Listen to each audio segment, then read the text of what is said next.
Back here on East Asia tonight, we want to dig a little deeper into the visit to China by U.S. Secretary of State Antony Blinken.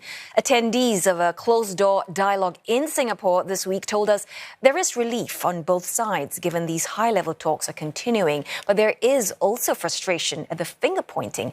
And for more, we have CNA's Tan Chew-Yi joining us. So, Chew-Yi, seems like the mood has somewhat changed this year for the better, you think? Oh, that's what I'm told. This is an annual closed-door gathering of U.S. and Chinese security experts and academics, organized by the Singapore-based S. Rajaratnam School of International Studies. That happened Tuesday, Wednesday this week. So the organizer told me that there was a big change in the room this year compared to last year when the participants, bosses back in their respective capitals, D.C. and Beijing, were not talking to each other. So this year I spoke to some of the participants who gave me their assessment of the state of play of U.S.-China relations, including someone who is a retired colonel of the Chinese military. Take a listen.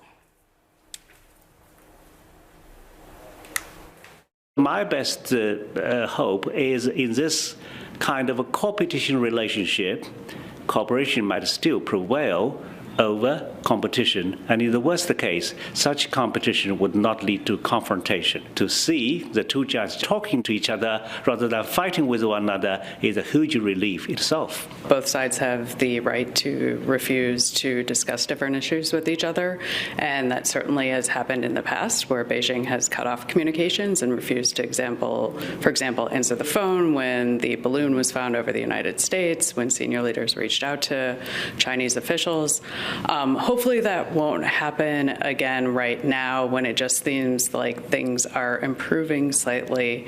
I think sometimes China's reticence to be forthright about what is going on and transparent about what it is doing actually backfires against it, not just in terms of the views of Americans, but more broadly in the international community.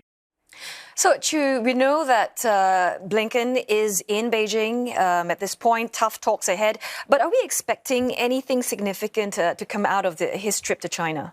Well, that's where the doubts lays, Analysts all agree that it won't be an easy trip for him. The situation, the relationship is in a stable state at this point. But both sides have not, pointed out anything specific in terms of progress or cooperation. Take a listen. It's frustrating for both sides, but the reality is, both sides are blaming the other for seeing each other as rivals. I think both countries see each other as rivals to some degree, right? China is threatened, I think, when the United States talks about democracy and working with advanced industrial democracies around the world. The U.S. is worried about some of what China has been doing with Russia recently, and certainly China's support for Iran and criticism of the U.S. on issues like Israel.